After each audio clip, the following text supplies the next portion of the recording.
오늘 우리에게 주신 하나님의 말씀, 우리 구약성경 에스더 3장 1절에서 6절까지 말씀입니다.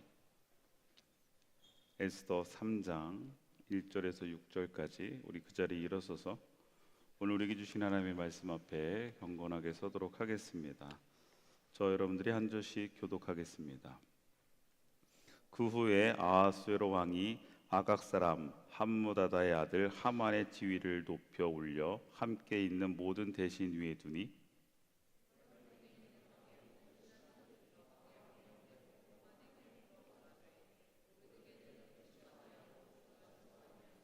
대궐문에 있는 왕의 신하들이 모르드게에게 이르되 너는 어찌하여 왕의 명령을 거역하느냐 하고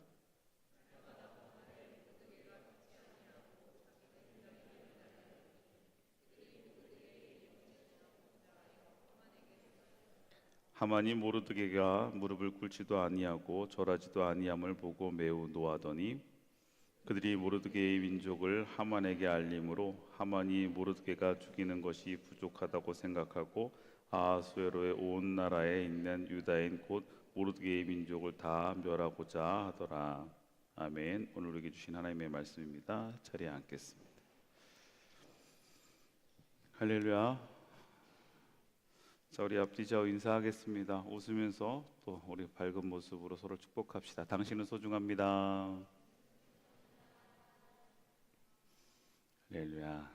자, 우리 시간 함께 찬양하면서 또 오늘 우리 말씀 앞에 나아가길 소망합니다. 우리와 함께 하시는 하나님, 우리를 혼자 두지 아니하시는 하나님, 그 하나님을 기억하고 또 우리 옆에 있는 지체들에게 서로 축복하며 찬양합시다.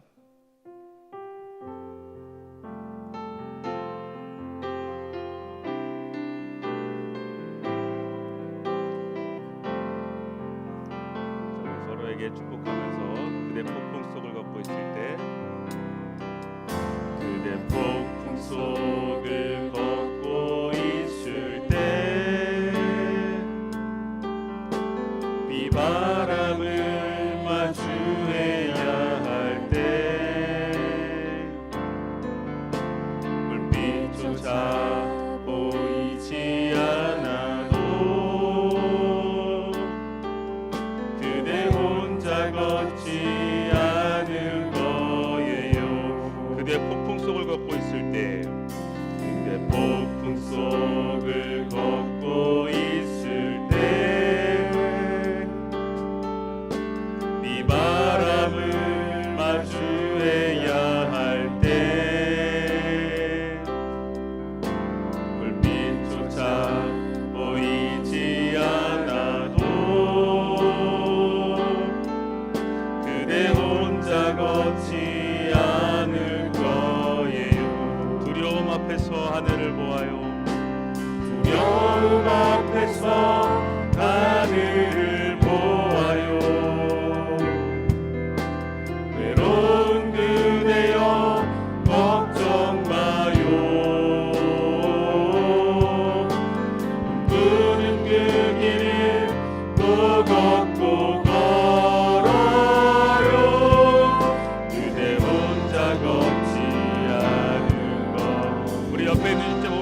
두려움 앞에서 하늘을 보아요. 외로운 그대여 걱정 마요. 꿈꾸는 그 길을 또 걷고 걸어요. 그대 혼자 걷지 않을 거예요.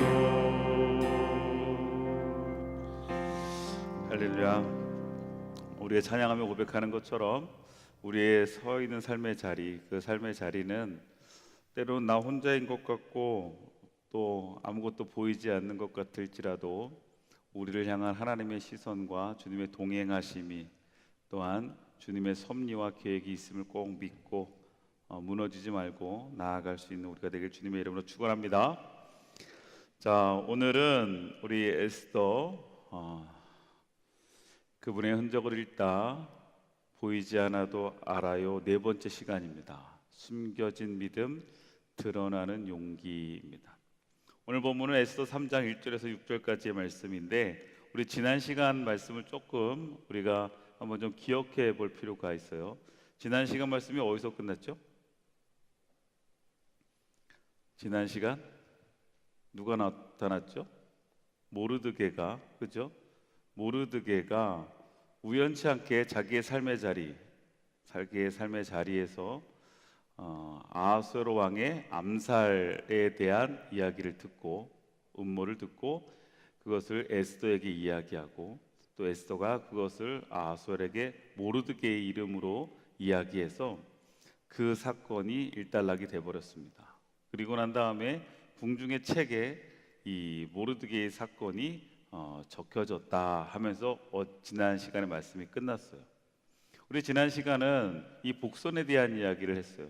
지금 삶에 아무것도 아닌 것 같은 보잘것없는 것 같은 이 삶의 한순간도 결국은 하나님의 섭리의 계획 앞에서 놀라운 일로 드러날 수 있는 복선이 될 수 있다. 그래서 우리는 우리에게 주어진 시간, 지금의 이 순간을 최선을 다해서 그리고 우리가 하나님의 타이밍을 신뢰하면서 나아가자. 이게 이제 지난주 말씀이었어요. 기억나죠? 기억나죠? 네. 자, 그럼 오늘은 이제 3장 1절 이렇게 시작이 됩니다. 그 후에 아하수에로 왕이 아각 사람 하무다다의 아들 하만의 지위를 높이 올려 함께 있는 모든 대신 위에 두니 이렇게 시작이 돼요. 자, 오늘 본문에서 이 아각 사람 하무다다의 아들 하만이라는 사람, 다시 말하면 오늘 본문에 이제 또 다른 한 인물이 등장합니다. 이 에스더에서 상당히 중요한 역할을 하고 있는 또 하만이라는 사람이 등장해요. 그러나 이 하만은 이 에스더라는 이 책에서 악역으로 나오는 사람이에요. 그런데 이 하만의 등장 앞에 이런 표현이 있었죠. 그 후에 이렇게 시작이 되어죠. 그 후에. 자, 그 후. 그러면 그 후라는 것은 어떤 상황이었을까요? 그 후에 아까 앞에서 여러분들에게 이야기했잖아요. 어떤 사건이 있고 난 뒤에요. 모르드게가 아하수에로 왕의 생명을 구했어요. 그죠? 그리고 난 그 후에예요. 그런데 그 후에 그 사건 이후 우리가 지난 시간에도 함께 나눴지만 아하수에로 왕이 그 모르드게에게 그 어떤 상도 잔치도 벌여주지 않았어요. 그냥 그 이름을 궁중책에 적기만 했단 말이죠. 섭섭할 수 있는 상황 또 조금은 좀 이해할 수 없는 본인 입장에서는 좀 이해할 수 없는 상황일 수도 있겠지만 이 모르드게는 그 상황을 있는 그대로 받아들였어요. 왜냐하면 나는 내가 해야 할 일을 했기 때문이죠. 내 삶의 자리에서 나에게 주어진 상황에서 해야 할 일, 옳은 일을 했단 말이죠. 근데 그 후에예요. 그 후에. 자, 이 그 후에. 그런데 여기 보면 이런 구조를 볼 수 있어요. 모르드게는 이 그 후에 지금 소외당했어요. 나름 왕을 구했는데, 그죠? 왕을 구했는데 모르드게의 이름은 그냥 책에만 적혀지고 모르드게에 대한 지위가 승진이 됐다는 얘기도 없고 모르드게에 대한 뭐 잔치를 벌였다는 이야기도 없었단 말이에요. 그런데 그 후에 무슨 이야기가 나오냐면 하만이라는 한 사람이 나오는데 그 하만이라는 사람이 어떻게 됐다고 이야기해요? 모든 대신 위에 그 지위를 높였다라고 이야기한단 말이에요. 자, 여기에서 지금 벌써 이 에스더서에서 중요한 이 모르드게라는 사람과 하만이라는 사람의 대조적인 상황을 지금 암시하고 있어요.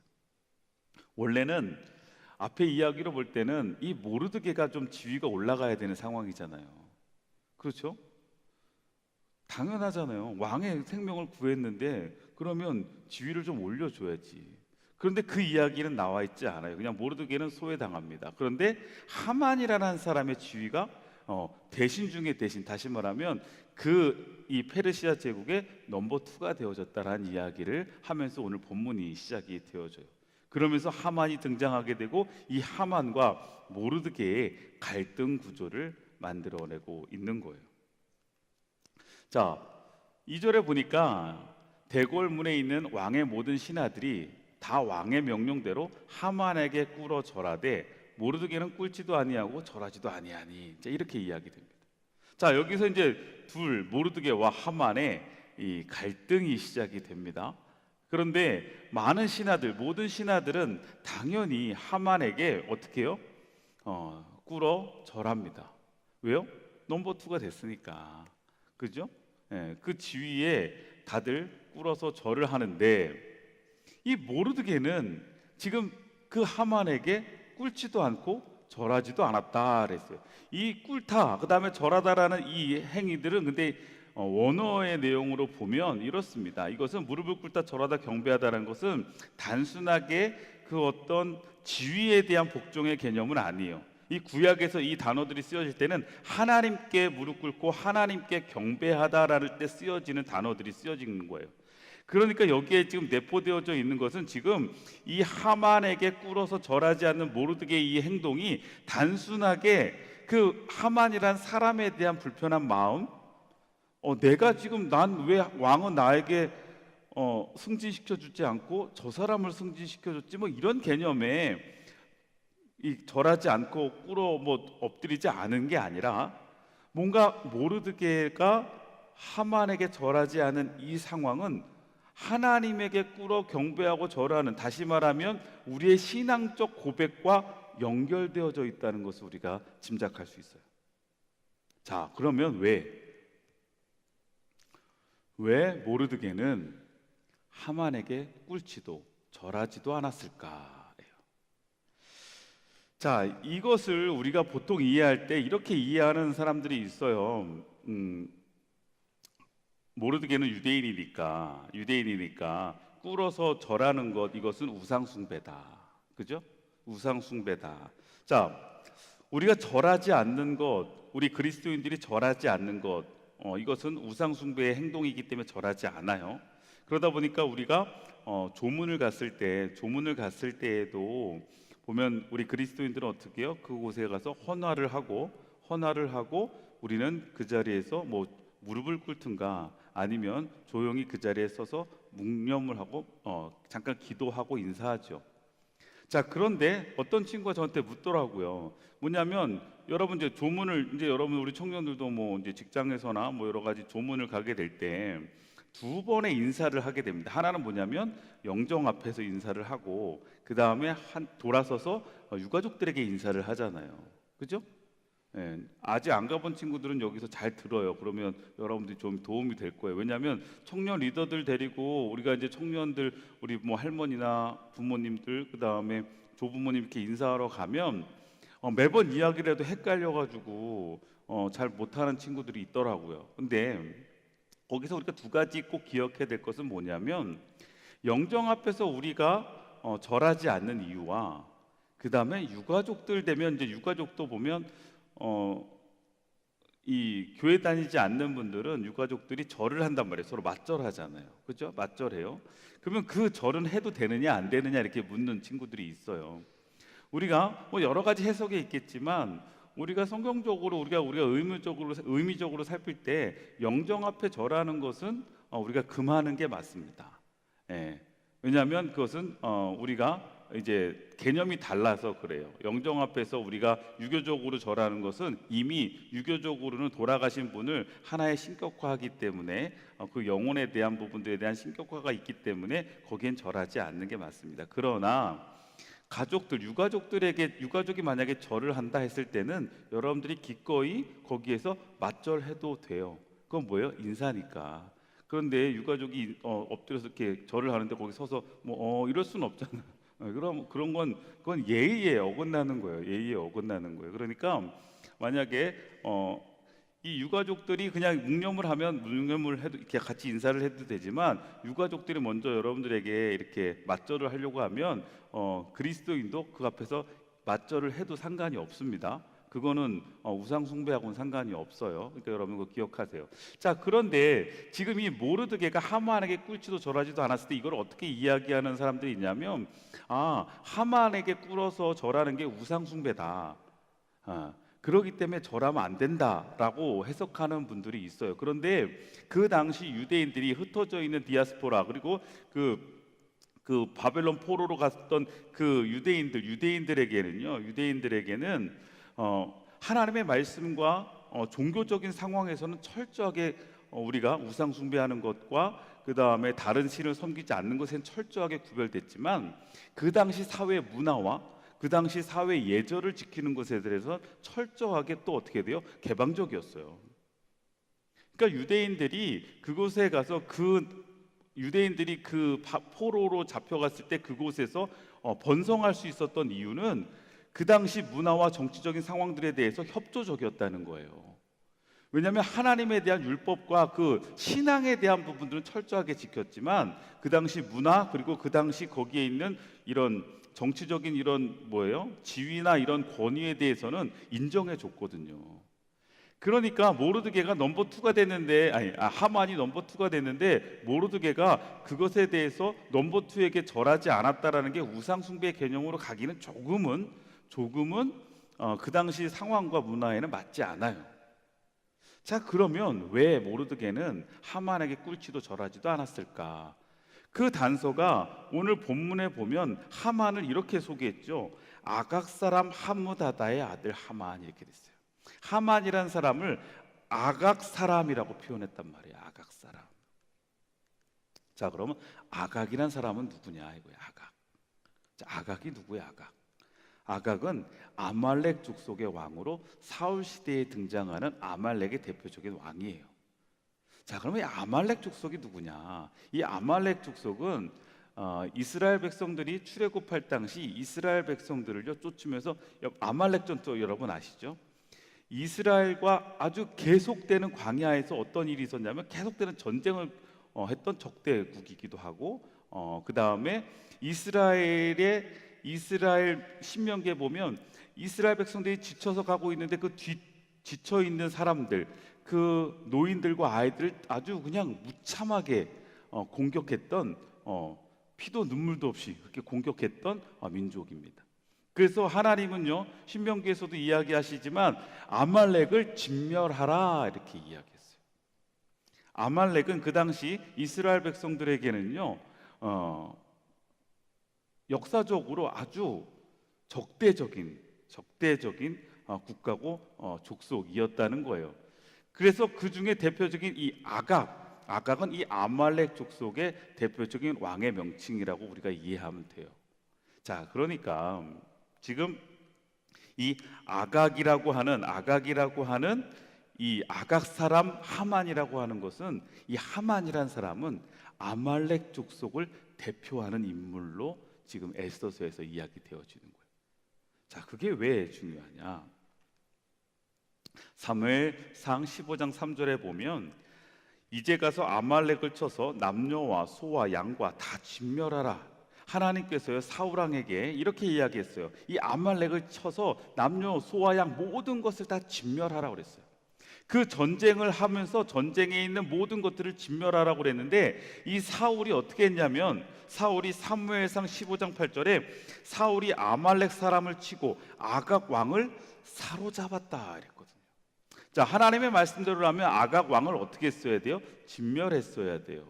그런데 사울은 이 아말렉을 치면서 아말렉의 좋은 것들을 다 어떻게 했어요? 취했단 말이에요. 그리고 아각 왕도 죽이지 않고 어떻게 했어요? 사로잡았어요.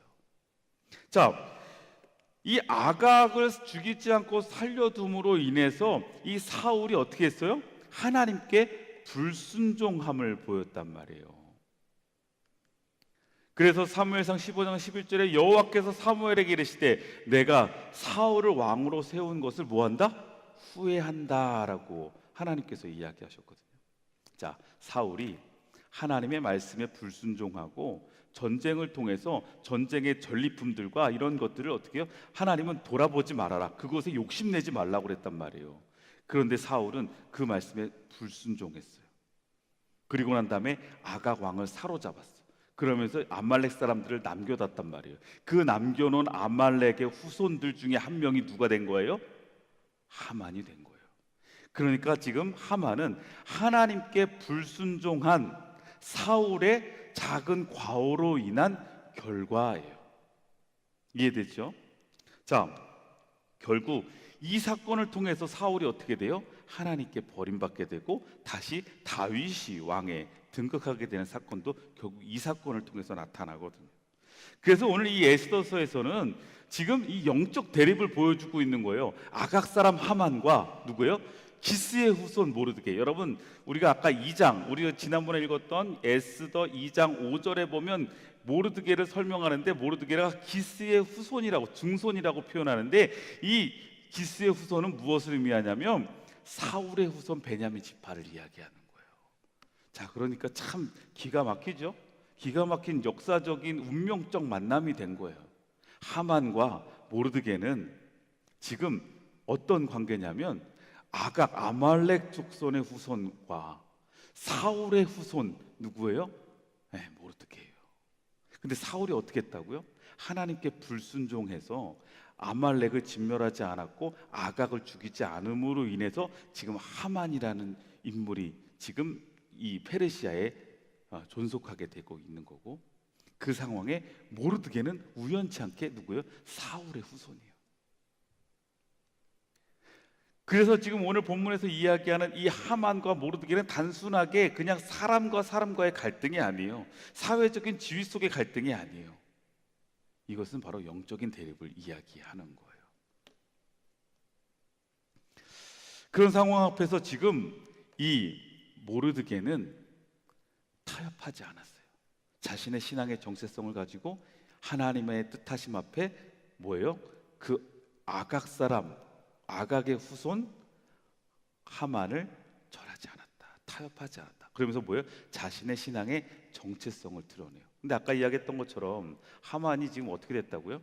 신하 중에 가장 위에 섰다고, 정치적인 권력을 갖고 힘을 갖고 있게 됐어요. 거기에서 절하지 않는 거 쉽지 않아요. 그 앞에 자신의 신앙을 드러내는 거 쉽지 않단 말이에요. 여러분, 이런 질문 받을 때 교회 다녀요? 교회 다녀요? 라는 질문 받을 때 여러분 어떻게 대답하나요? 교회에서야 뭐 교회 다녀요 하면 당연히 교회 다닌다고 하지만, 여러분들이 그렇지 않은 곳에서, 직장일 수도 있고요, 친구들과의 관계일 수도 있어요. 우연치 않게 직장 회식장에서 누군가가 여러분에게 모르고 있는데 혹시 교회 다녀요? 라고 물었을 때 여러분 어떻게 하시겠어요? 근데 참 이게 안타까운 상황들이 있더라고요. 나는 기독교인입니다 라는 이 고백과 정체성을 드러내는 이 설문조사, 여론조사를 제가 찾아보니까 중고생들은요, 근데 좀 의외였어요. 중고생들은 39%가 나는 기독교인입니다 라고 고백한대요. 그런데 청년과 성인들은요, 직장이나 자리에서 한 23%가 나는 기독교인입니다. 이것은 지금 뭐냐면 기독교인 중에서 이야기하는 거예요. 기독교인 중에서. 기독교인 중에서, 교회를 다니고 있는 사람들 중에서 중고생은 한 4명 정도, 많이 쳐서 4명, 10명에 4명. 그 다음에 청년과 성인들은 10명에 한 3명꼴, 많이 쳐서 3명꼴 정도가 교회 다니면서도 불구하고 교회 다닙니다라고, 나는 기독교인이라고 당당하게 자신의 정체성을 이야기하는 퍼센트가 이거밖에 안 된대요. 근데 좀 놀랐던 게 요즘 청소년들이 더 그렇지 않다고 이야기를 들었는데, 이게 2024년도 통계더라고요. 그런데 보니까 여기에 또 이것이 전제되어져 있어요. 뭐냐면, 그러면 요 세대들의 기독교의 비율이 뭐냐면 12%, 중고생은 12%밖에 안 돼요. 그리고 청년과 성인은 그래도 20% 정도 되는 거예요. 그러니까 중고생들은 그 12%밖에 안 되는 청소년들, 그래도 그 중고생들이 청소년으로서 신앙생활을 하고 있는 사람들은, 하고 있는 친구들은 그 중에 한 4명 정도는 그래도 자신의 신앙의 정체성을 당당하게 이야기한다라고 이야기를 하고, 청년과 성인들은요 20% 안에 24%. 근데 이게 지금 거기서 거기지, 이게 말이 안 되는 거 아니겠어요? 놀랐던 게 지금 대한민국의 12%밖에 청소년들이 기독교인이 아니라는 것도 좀 놀랍고, 그리스도인들이 20%밖에 안 된다는 것도 좀 그렇습니다. 그런데 그 안에서도 39%, 24%만 나는 그리스도인입니다, 신앙의 정체성을 드러내는 사람들이 이거밖에 안 된다는 거예요. 세상 속에 신앙이 감춰져 있어요. 여러분의 삶의 자리에서 지금 신앙이 감춰져 있다고요. 당당하게 나는 그리스도인이라는 이야기를 못해요. 회식 자리에서 나도 모르게 술 한잔하면서 나는 그리스도인이라는 얘기를 할 수가 없단 말이에요. 내가 관계 속에서 뭔가 나의 불이익 때문에 아니면 나의 행동의 제재 때문에 나는 그리스도인입니다라는 것을 드러내지 못하고 있단 말이에요. 자, 여러분, 그런데 여러분 기억해요? 모르드게가 에스더에게 뭐라고 그랬어요? 너는 유대인인 것을 드러내지 말라고 그랬어요. 그렇잖아요. 그런데 그 모르드게가 정작 지금 자신이 유대인이라는 것을 드러내지 말아야 될 시기, 어쩌면 세상적으로는 그냥 적당하게 타협해야 될 결정적인 시기 앞에 그는 뭐 했어요? 자신의 유대인인 것을 드러내고 있다는 거예요. 지금 모르드게는 사람들의 시선에 신경 쓰는 것이 아니라 하나님의 시선에 자신의 정체성을, 자신의 신앙의 중심을 두고 있다는 거예요. 여러분, 하나님을 위하여 용기 낼 자신이 있습니까? 여러분의 삶의 믿음의 자리에서 하나님을 위하여 용기를 낼 자신이 있냔 말이에요. 그냥 교회 다니는 것만으로, 교회 다니는 그냥 여러분들 예배의 모습만으로 여러분 하나님이 기뻐하신다고 여러분 우리가 만족하고 있는 것 아니냐 이거예요. 내 삶의 자리에서 하나님을 위하여 용기 낼 수 있는 자신, 그 용기.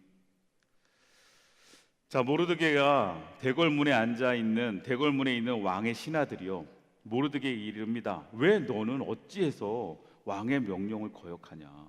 지금 하만이 넘버 2가 됐어요. 하만이 이제 국무총리가 된 거예요. 그래서 하만에게 다들 지금 가서 읊조리면서 지금 절하고 있고, 왕조차도, 아하수에로 왕도 이제 하만을 그렇게 들어 올리고 있는데 왜 너는 왕의 명령을 거역하냐? 너는 삶의 자리에서 최선을 다했던 사람 아니냐? 뭐 이렇게 했지. 근데 약간 비아냥거리는 거죠. 그러자 날마다 혼내요. 지금 다시 말하면 주변에 있었던 신하들이 모르드게에 가서 날마다 이야기하는 거예요. 그런데 모르드게가 듣지도 아니하고 거기서 이야기를 합니다. 그 이유에 대해서 분명하게 이야기해요. 나는 유대인이기 때문이다. 나는 하나님을 믿는 사람이기 때문이다 라고 이야기하면서 자신의 신앙의 정체성을 이 상황 앞에, 자신이 불리해질 수 있는 상황 앞에 드러내고 있다는 거예요. 그러니까 우리가 아까 지난 시간에 보았던 에스더에게 유대인이라고 말하지 말라고 했던 모르드게의 그 신앙 교육은 조금은 다른 개념인 걸 우리가 알 수 있죠. 타협하라는 얘기가 아니에요. 하나님의 때를 기다리는 거였어요. 자, 그랬더니 그 신하들이요, 모르드게의 일이 어찌 되나 보고자 하여 하만에게 가서 쪼르르 가서 이야기합니다. 그러니까 이게 주변의 사람들이 더 이런 부분들 앞에 더 뭐예요? 우리를 흔들죠. 그러자 하만이 모르드게가 무릎을 꿇지도 아니하고 절하지도 아니함을 보고 매우 노합니다. 아마 하만은 몰랐던 것 같아요. 처음에는. 그죠? 하만은 몰랐어. 지나가다도 잘 몰랐어. 근데 옆에 있던 사람들이 어떻게 가가지고 쫄르르 이른 거야. 하만이요, 아니, 모르드게가 당신한테 절 안 해요. 그거 알았어요? 그래? 근데 왜 그런지 아세요? 그가 유대인이기 때문에 그렇답니다. 그랬더니 하만이 그것을 듣고 지나가면서 모르드게를 봤더니 진짜 얘가 나한테 절을 안 해, 인사도 안 해. 그걸 보면서 어떻게 해요? 지금 하만이 이제부터 마음에 분이 생기기 시작해요. 이게 아주 중요한 결정적인 갈등의 시작이 되어집니다. 어떻게 보느냐, 무엇으로 보느냐, 자기가 보고 싶은 대로 보잖아요. 그래서 제가 오늘 좀 기분 좋은 일이 하나 있었어요. 오늘 올라오기 전에 뭐 여러분들 들으면서 또 막 약간 좀 별로 반응이 안 좋을 걸 알아서 고민하다가 내가 기분 좋은 거 어떡하겠어, 얘기하려고. 오늘 중보기도 세미나가 있었어요. 이제 제 셋째 숙주는 좀 바빠요. 밑에 지하에서 웨슬리에서 중보기도 세미나를 하는데, 오늘 우연찮게 어떤 한 권사님이 외국에서 온 친구가 오랜만에 한국에 왔대요. 그래서 이 권사님을 만나러 왔어요. 그래서 그 권사님은 근데 중보기도 팀이었어요. 그래서 이제 같이 밥을 먹어야 되니까 시간이 그러니까 그 친구는 이제 한국말을 전혀 모르는 친구인데 중보기도 세미나에 잠깐 내려가서 이제 그거 했다가 밥 먹으러 가자고 해서 데려왔나 봐요. 내려가기 전에 저한테 인사를 했길래 제가 그냥 간단하게 웃음으로 왕국 공통으로 인사를 하고, 그리고 이제 내려왔죠. 그 내려와서 이제 말씀을 전하고 있는데 거기 이렇게 저쪽에 앉아 있더라고요. 근데 이제 끝날 때쯤 같이 통성 기도할 때 그 친구하고 그 권사님이 급하게 나갔어요. 그래서 저는 끝나고 나서 아니 왜 끝까지 안 있었냐고 전화를 해봤더니 뭐 식사 약속이 미리 잡혀있기 때문에 나갔다. 그럼 거기까지는 오케이. 그런데 그 권사님이 이런 얘기를 하더라고요. 그 친구가 되게 재밌는 얘기를 하더라는 거예요. 그게 뭐냐면 이제 여기서부터 약간 여러분 속을 좀 다스리겠어요. 다스려요. 잠이 훌딱 깰 수도 있어요. 그 친구가 그 외국인 친구가 25살 난 25살 우리 친구예요. 호주 친구인데 여자 친구입니다. 뭐라고 그랬냐면 목사님 일단 그 목사님 잘생겼다. 여, 속을 좀 다스리라고 그랬어요. 속을 다스리면서 하세요. 그 목사님 되게 잘생겼더라. 이렇게 얘기가 시작이 됐대요. 그래서 일단 거기서 외국인에게도 먹히는 얼굴이야. 내가 이제 이런 생각이 딱 들었어요. 그랬는데 그리고 이제 내려왔대요. 웃어주면서 인사했을 때 그런 느낌을 받았었나 봐요. 그래서 내려왔는데 그 목사님이 말씀을 막 전하잖아요. 전하는데 뭐라고 듣는지는 하나도 모르겠는데 뭔가 거기 앉아 있는 분들에게 뭔가 이렇게 이렇게 호소력 있게 막 잘 전달하는 것 같더래요. 그런데 이렇게 돌아봤더니 중보기도 팀원들이 지금 거기 한 60명 좀 채 안 돼 이렇게 앉아 있었는데 중보기도 팀은 다 여성분들이잖아요. 그러면서 그 친구가 뭐라고 얘기했냐면 그 권사님한테 그 목사님이 너무 잘생겨서 여자 그 교인들이 그렇게 모여서 설교를 듣고 있는 거냐? 거기 어떻게 신기하게 거기에는 여자분들만 모여서 그렇게 이 반응 뭐야? 있는 거냐? 그래서 그 목사님이 여자분들한테 잘생겨서 인기가 많은 거냐? 이렇게 이야기를 했대요. 이 표정은 뭐야? 그러면서 그 권사님이 되게 그게 보여준데 저는 너무 재밌잖아요. 재밌는 시각이다. 그 자리에 제가 이제 할 얘기는 제가 잘생겼다는 얘기를 하려는 건 아니었어요. 그러나 은근히 이제 여러분들에게 저 이게 글로벌하게 먹히는 얼굴이라는 걸 여러분들 인정하지 않아도 그런데 중요한 건 그 친구가 전혀 모르는 상황 앞에 이 중보기도 세미나를 왔는데 딱 보니 뭐예요? 이게 신기한 거예요. 아니 본 예배를 드렸을 때는 남녀가 다 같이 예배를 드렸는데 밑에 와 보니까 남자가 없고 여성분들만 예배를 드리고 있더라는 거야. 그런데 이거 참 되게 신기한 광경이다. 뭐 중보기도 때문에 여성만 있다는 걸 이해를 못했을 거 아니에요. 그 친구는 또 한국 이런 문화를 잘 모르니까. 그래서 신기하다고 하면서 그때부터 뭐 하는 거예요? 자기가 생각하는 대로 답을 내기 시작하는 거예요. 저 목사님이 이건 좀 더 이상 내 입으로 얘기하면 좀 그렇다, 그죠? 그러면 어쨌든 그렇게 해석을 해냈다는 거예요. 그래서 그렇게 모여 있는 거예요? 이렇게 얘기를 하더라는 거죠. 자, 여러분, 우리가 내가 보고 내가 판단하는 것, 내가 기준을 가지고 있는 것에서 보기 시작하면요, 이것이 어떻게 보여요? 그렇게만 보이는 거예요. 저는 그래서 제가 그 권사님한테 그랬어요. 원래는 그럴 마음이 없었는데 내가 꼭 식사 한 끼를 대접하고 싶다고. 식사 한 끼를 꼭 대접하고 싶다고 그랬는데 시간이 안 된대요. 안 된다. 좀 아쉬워. 한 번 더 만나보고 그 전에 내가 그랬는데 인사할 때 그랬는데. 근데 자 보세요. 지금 이제 하만의 눈에는 이 모르드게에 대한 선입견이 생겨버렸어요. 뭐야? 나한테 왜 지금 굴복하지 않아? 근데 뭐예요? 뭐라고 그래요? 유대인이라서 그렇대요. 이때부터 이 하만에게는요 이제 왜곡된 시선이 그리고 선입견이 씌워집니다. 그런데 그렇게 왜곡된 선입견과 가치관이 씌워질 때 얼마나 무서운 일들이 나타나냐면 신앙의 정체성을 드러냈던 그 상황 앞에서 영적인 전쟁이 시작이 되는 거예요. 누구에게도? 하만에게 흐르는 피가 뭐예요? 아말렉 족속이에요. 아각 사람이에요. 그러니까 이렇게 그들이 모르드게의 민족을 하만에게 알렸더니 하만이 모르드게만 죽이는 것이 부족하다고 생각하고 아하수에로의 온 나라에 있는 유다인 곧 모르드게의 민족을 다 멸하고자 한다. 자, 이게요 이해가 되지 않나요? 한 사람이 나에게 불복종했어. 근데 그 사람이 유다인이래. 그러면 그것에 분을 낼 수는 있어요. 그러나 이렇게까지. 자, 이것은 뭘까요? 지금 인종적 학살을 하겠다는 거예요. 제노사이드, 여러분 아시죠? 지금 이 하만은요, 단순하게 감정이 망가진 게 아니라 아예 그의 정체성을 통한 그의 뭐예요? 이 가치관이 완전히 지금 지배당하고 있어요. 그러면서 어떻게 돼요? 하만 모르드게뿐만 아니라 그의 모든 민족, 유대인을 다 말살하겠다. 여러분, 이 제노사이드, 이 인종적 학살이 성경에 몇 번 나오죠? 첫 번째 어디서 나오나요? 모세가 태어났을 때. 기억나죠? 모세가 태어났을 때 바로 왕이 지금 유대인들, 이스라엘 백성들이 너무 번성하고 생육하고 번성하다 보니까 그것에 대한 두려움이 그의 가치관을 무너뜨려 버리죠. 그래서 어떻게 해요? 태어나는 이스라엘의 모든 남자아이는 다 죽여라. 인종적 학살을 했어요. 그때 태어난 아이가 누구예요? 모세였죠. 또 예수님이 태어날 때 헤롯 왕이 어떻게 했어요?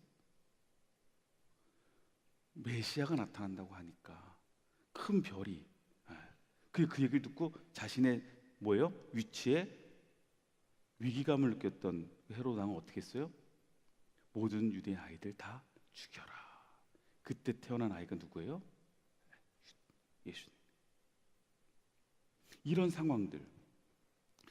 상황들을 통해서 어떻게 되는 거예요? 지금 그릇된 시선과 왜곡된 시선이 전혀 예상치 못했던 문제와 갈등을 만들어내게 돼요. 이제 이 상황으로 인해서 이제 뭐예요? 이 하만과 모르드게의 갈등이, 단순하게 한 인물과의 갈등이 아니라 하나님의 백성과 그렇지 않은 이 페르시아 하만이라는 이 영적 전쟁의 구도로 바뀌어지게 돼요. 그리고 이것에 대해서 하나님이 어떻게 해요? 개입하시는 것을 우리는 나중에 이제 경험하게 될 거예요. 그러나 중요한 것은 여기서 지금 모르드게는 어떻게 했어요? 자신의 믿음을 드러냈습니다.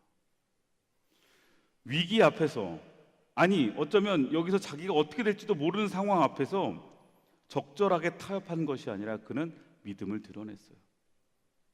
아까 영상에서 보았던 것처럼 이영표 선수가 그 청와대 가가지고도 자신의 믿음을 막 드러냈대잖아요. 할아버지, 아저씨 교회 다니세요? 월드컵 하면서 나는 그리스도인입니다 라는 것을 드러냈어요. 자신의 신앙의 정체성을 드러내기 시작합니다. 어떠한 상황 속에서도 타협하지 않고. 자, 여러분, 우리는요 지금 어떤가요? 내가 지금 드러내야 할 믿음이 무엇인가요?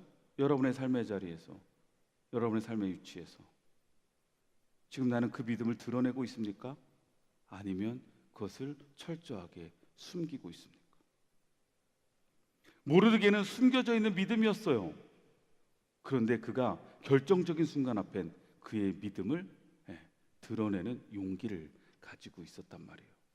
그리스도는 그래야 돼요.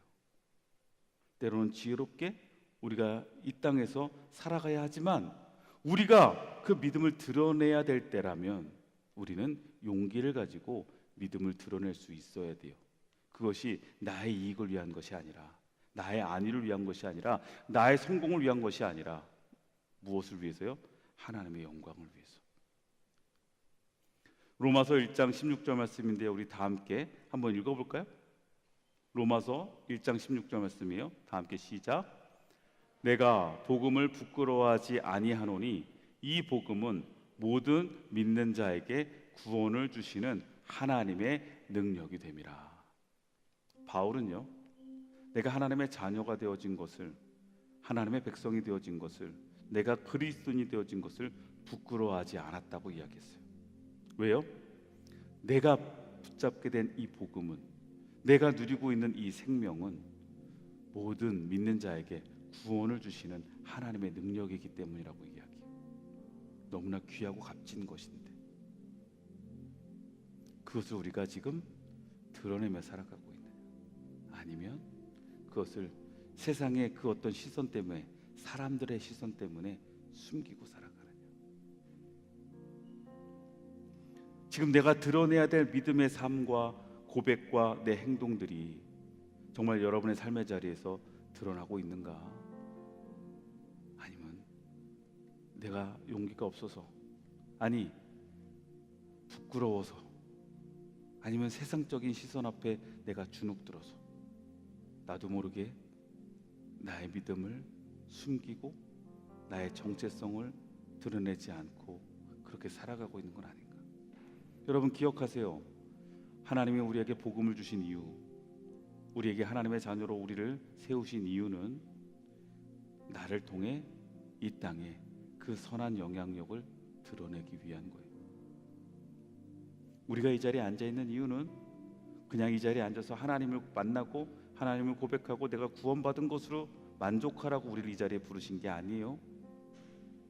우리가 그 정체성을 가지고 내 삶의 자리에 갔을 때 거기에서 나를 통해 그 하나님의 능력을 드러내라고, 그리고 그 능력으로 세상을 변화시키라고, 그리고 누군가에게 희망과 생명을 전해주라고 우리를 부르신 거고, 우리를 하나님의 자녀 삼아 주신 겁니다. 여러분의 직장의 자리가, 여러분의 또한 가정의 자리에서, 또한 여러분의 서 있는 삶의 자리에서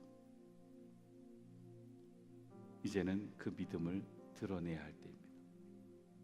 그리고 만약에 쉽지 않다면 하나님께 여러분 맡기세요. 그리고 기도하세요. 하나님, 나에게 용기를 주세요. 드러낼 수 있는 용기를 주세요. 세상과 타협하는 것이 아니라 세상 앞에 내가 선한 영향. 근데 여러분 그거 아세요? 드러낼 용기는 어디에서 나오는 걸까요? 결단에서 나와요. 어떤 결단? 이제는 내가 드러냈잖아요. 그러면 여러분 그 드러낸 나의 정체성으로 삶을 살아내야 될 결단이 있어야 우린 드러낼 수 있어요. 근데 우리가 왜 못 드러내는 줄 아세요? 드러내고 나면 내 삶이 불편해지거든. 내 삶에 손해봐야 될 것들이 있거든. 내가 또 포기해야 될 것들이 생기거든. 야, 너 그리스도인이라며. 야, 너 교회 다닌다며. 근데 너 왜 그래? 너 왜 그렇게 살아? 라는 이야기를 듣기 싫거든. 그러니까 못 드러내는 거야. 내가 손해볼 것 같거든. 근데 여러분, 하나님 우리를 부르신 이유를 여러분 다시 한번 기억하셨으면 좋겠어요. 그거 하라고 우리 부르신 거예요. 그렇게 살라고. 불편하지만 그렇게 살라고. 불편하지만 그렇게 가서 사람들을 살리라고. 사람들에게 그 사랑을 전하라고. 근데 우리가 그 사랑을 못 실천하니까, 야, 너 교회 다니는데 어떻게 더 그럴 수 있어? 너 교회 다니는데 어떻게 그렇게 너 인색하고, 교회 다니는데 어떻게 너밖에 모르고, 교회 다니는데 그렇게 이기적이야, 교회 다니는데 너 어떻게 그렇게 세상과 다르게 살아가지 못하고 똑같이 살아가? 라는 말 듣기 싫으니까. 왜? 나는 그렇게 살고 싶거든. 내 욕심을 위해 쫓아가고 싶고, 내 성공을 위해 무분별하게 내 주변의 사람들 안 보고 달려가고 싶고, 성공지향적으로 내 목표를 위해서 뭐든지 수단 방법 가리지 않고 싶거든. 그런데 그렇게 살려고 하다 보니 나는 교회 다녀요, 나는 그리스도인이에요 라는 말을 하기가 두려운 거예요. 드러내기가 불편한 거예요. 근데 여러분, 오늘 우리가 다시 한번 이 말씀 앞에 우리가 깨어져야 돼요. 그리고 시작해봐야 돼요. 드러낼 수 있는 믿음과 용기가 있길 주의 이름으로 축원합니다. 쉽지 않겠지만 여러분, 우리가 그렇게 시작해야 여러분 세상이 바뀌어요. 우리가 그렇게 결단해야 그들이 하나님을 제대로 알아가는 거예요. 우리가 똑같이 살아가면 세상은 하나님을 알 수가 없어요. 세상은 하나님의 그 은혜와 사랑을 경험할 수 없어요. 우리가 달라야 그들이 그 다름 앞에, 그 거룩함 앞에 하나님의 거룩을 보게 됩니다. 믿음으로 결단할 수 있는 우리가 되길 주의 이름으로 축원합니다. 우리 시 함께 말씀을 잡고 기도합시다. 바울의 고백처럼 내가 복음을 부끄러워하지 아니하노니 이 복음은 모든 믿는 자에게 구원을 주시는 하나님의 능력이 됨이라고 고백했어요. 오늘 모르게도 결정적인 순간 앞엔 자신의 믿음을 드러내는 용기를 보였어요. 왜요? 이것은 하나님의 뜻하심이고 하나님의 영적인 전쟁이기 때문에 그래요. 세상에서 내가 그 믿음을 드러내야 될 때는 드러내야 돼요.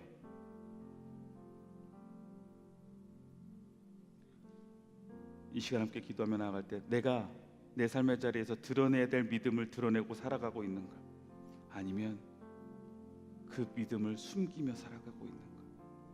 한번 돌아보면서 이 시간 말씀 안에 기도하며 나아갑시다. 기도하겠습니다. 거룩하신 하나님, 우리의 삶 속에 주어지는 상황들, 여러 가지 현실들 앞에 우리는 또 나도 모르게 세상과 타협하고 세상 앞에 신앙의 정체성을 드러내지 못할 때가 너무나 많습니다. 적당하게 타협하고 적당하게 내가 그렇게 세상과 타협하며 나의 성공을 위해서 또 나의 목적을 위해서 살아갈 때가 너무나 많습니다.